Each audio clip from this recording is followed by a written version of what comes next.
किसी ने बहुत कमाल की बात कही है कि जब इंसान गलत काम करने जाता है तो आगे देखता है, पीछे देखता है, दाएं देखता है, बाएं देखता है, लेकिन ऊपर नहीं देखता है। तो नमस्कार दोस्तों, मैं हूं प्रकाश। दोस्तों, एक आप सभी को छोटी सी कहानी सुनाने जा रहा हूं, जो कि एक महात्मा जी थे और महात्मा जी बहुत शांत स्वभाव के थे और वो अपने शिष्य के साथ भ्रमण पे जा रहे थे। तो महात्मा जी इतने शांत स्वभाव के थे कि वो जहाँ भी शाम होता था वहाँ प्रवचन करते थे। प्रवचन करने के बाद जहाँ भी रहते थे वहाँ वहीं उनका डेरा हो जाता था।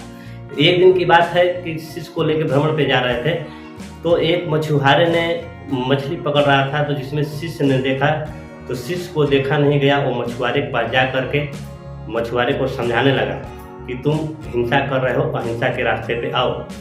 लेकिन मछुआरा कुछ भी बात नहीं सुना, लेकिन ऐसे टाका झांकी करने में शिष्य से और मछुआरे से अनबन होने लगी और बहस होने लगी। तभी महात्मा जी ने देखा तो अपने शिष्य को हाथ पकड़ करके लेके आए और बोले कि तुम चलो, तुम्हारा एक काम नहीं है। तो शिष्य ने बोला कि गुरुजी, यहाँ का राजा जो है ऐसा नियम भी नहीं लगाया है कि ये सब गलत काम कर रहे हैं, ये लोग को गलत काम ऐसा नहीं करना चाहिए। तो महात्मा जी ने बोला कि ये सब तुम्हारा काम नहीं है, न कि हमारा काम है, ये सब ऊपर वाले का काम है।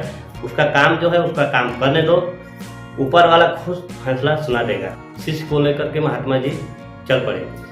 तो फिर एक दिन की बात है कि ब्राह्मण उसी रास्ते से अपने शिष्य को लेकर के भ्रमण पे जा रहे थे और वहाँ पे उन्होंने देखा, शिष्य देखा कि एक सांप था और सांप को चींटियां पकड़ करके नोच रही थी और सांप छटपटा रहा था। तो शिष्य से ये भी नहीं देखा गया और वो झट से दौड़ कर गया और सांप को बचाने के लिए।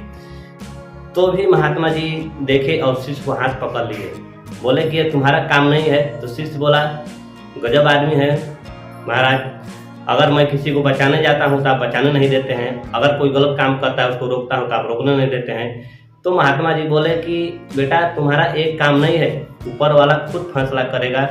तुमको याद होगा कि 2 साल पहले इसी रास्ते में और इसी नदी के पास एक मछुआरा मछली पकड़ रहा था, जो कि वही मछुआरा अगले जन्म में अभी सांप बन चुका है और मछलियां जो थी मछलियां अभी चींटियां बन चुकी हैं।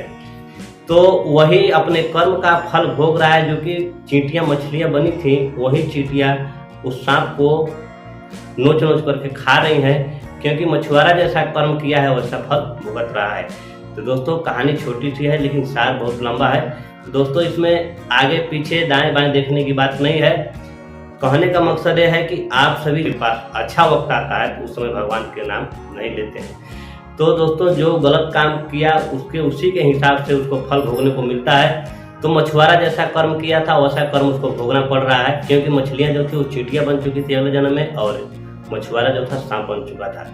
तो शिष्य को महात्मा जी बताए कि अगर तुम इसको बचा लोगे तो फिर अगले जन्म में मछुआरा को सांप ही बनना पड़ेगा, ताकि इसका कर्म का जो फल है वो भुगतना ही पड़ेगा इसको। तो ऊपर वाला का फैसला है, ऊपर वाले जो किया है वो सही कर रहे हैं और जो करेंगे वो भी सही करेंगे। तो दोस्तों, ऊपर वाले पे भरोसा कीजिए और मेहनत करते रहिए। तो दोस्तों, आइए चलिए चलते हैं, फिर मिलेंगे एक नए और छोटी स्टोरी के साथ। तो वीडियो कैसा लगा, वीडियो अच्छा लगा हो तो आप लोग वीडियो को लाइक और हमारे चैनल को सब्सक्राइब जरूर कीजिएगा और वीडियो को ज़्यादा से ज़्यादा शेयर कीजिएगा। तो जो अच्छा कर्म करेगा उसको ही अच्छा फल मिलता है, जो बुरा कर्म करेगा वो बुरा फल ही उसको मिलता है। तो आइए चलिए चलते हैं, फिर मिलेंगे नेक्स्ट वीडियो में। जब तक के लिए जय हिंद, जय भारत।